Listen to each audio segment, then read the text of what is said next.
পুলিশকে হটিয়ে আবারও শাহবাগ দখলে নিল ছাত্র জনতা। আপনারা দেখছেন যে এতক্ষণ পর্যন্ত দীর্ঘ সময় তুমুল সংঘর্ষ হয়েছিল এই রাজধানী শাহবাগের চারদিকে, বিশেষ করে এই যে সামনে আমরা দেখছেন যে পল্টন যে মোড়, ঢাকা বিশ্ববিদ্যালয়ে যে মোড় রয়েছে এবং নীলক্ষেতের যে মোড় রয়েছে সেই মোড়ের চারদিকে, এবং এখানে সবচেয়ে বেশি এই যে প্রধান উপদেষ্টার বাসভবনের যে দিকে মূলত ইন্টারকন্টিনেন্টাল মোড়ে যে মেট্রো রেল রয়েছে সেই মেট্রো রেলের নিচে যেভাবে একের পর এক সাউন্ড গ্রেনেড এবং আন্দোলনকারীদের সাথে যে সংঘর্ষ হয়েছিল,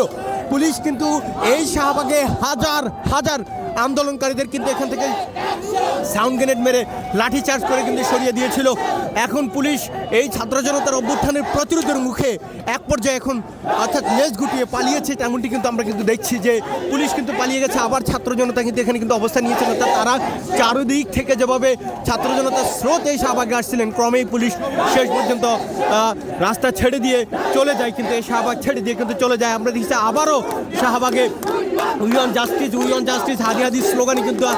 উত্তাল হয়ে পড়ছে। এবং আমরা আপনাদের একটু যদি জানিয়ে রাখি, এই শাহবাগে একটু আগে এখানে হাজার হাজার নারী পুরুষ কিন্তু ছিলেন, নারী শিশুরা কিন্তু ছিলেন। অনেকে অভিযোগ করেছেন যে নারীদের অনেককে কিন্তু কমই কিন্তু পাওয়া যাচ্ছে না, এবং শিশুরা যারা ছিলেন, যে একজন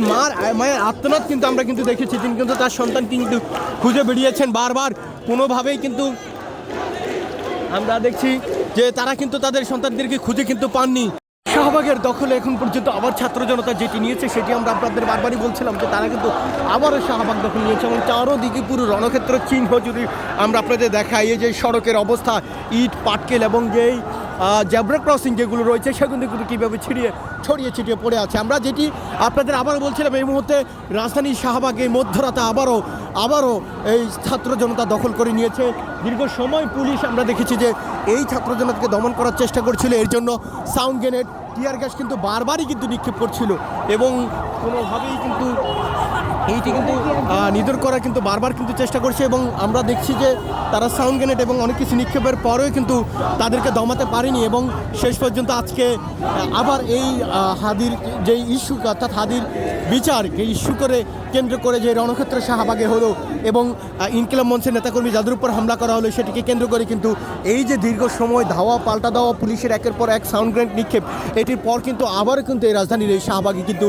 ছাত্র জনতা কিন্তু ফিরেছে। এবং যেটি বলবো যে এখানে এখন কিন্তু আবার তুমুল কিন্তু আন্দোলন চলছে। আমরা দেখছি যে সড়কে কিন্তু অগ্নিসংযোগ করা হচ্ছে, এবং শিক্ষার্থী ছাত্র জনতা রয়েছেন তারা কিন্তু আবার একের পর এক কিন্তু স্লোগান দিচ্ছেন এবং বলছে ইন্টিরি জবাব চাই। আমরা যদি একটু জানিয়ে রাখি, প্রথমে কিন্তু পুলিশ কিন্তু অতর্কিতভাবে এই হামলার কিন্তু শুরু করে সামনের দিক থেকে এসে, এবং এইটা কিন্তু এর পরবর্তীতে ছাত্র জনতা কিন্তু তাদেরকে ধাওয়া দেয়, এবং এরপর থেকে কিন্তু দীর্ঘ সময়ের এই ধাওয়া পাল্টা ধাওয়া একের পর এক কিন্তু চলছে এবং চলতে রয়েছে। এবং এই মুহূর্তে শাহবাগ আবার উত্তাল হয়ে পড়ছে, আবারও ছাত্র জনতা এই শাহবাগ দখল করে নিয়েছে, এবং তাদের দাবি হলো যে এই গণ অভ্যুত্থানের পরে তারা একটা অভ্যুত্থানের পরে কিন্তু এই অন্তর্বর্তী সরকারকে তারা ক্ষমতায় বসিয়েছিল, কিন্তু এরপর অন্তর্বর্তী সরকার আজকে যেই ব্যবহার করেছে সেটি নিশ্চয়ই অর্থাৎ এই ছাত্র জনতার জন্য কোনোভাবেই কাম্য নয়।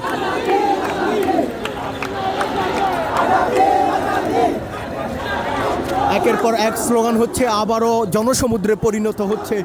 রাজধানীর এই শাহবাগ। একের পর এক যেখানে হাজার হাজার নারী পুরুষ ছিলেন, সেখানে আবারও এখানে আমরা দেখছি যে একের পর এক ছাত্র জনতা জড়ো হয়েছেন। যদি এখানে অনেক শিশু হারিয়ে গেছেন, অনেক নারীদের অনেকে খোঁজ পাচ্ছেন না, এমনটি কিন্তু আমরা দেখছি।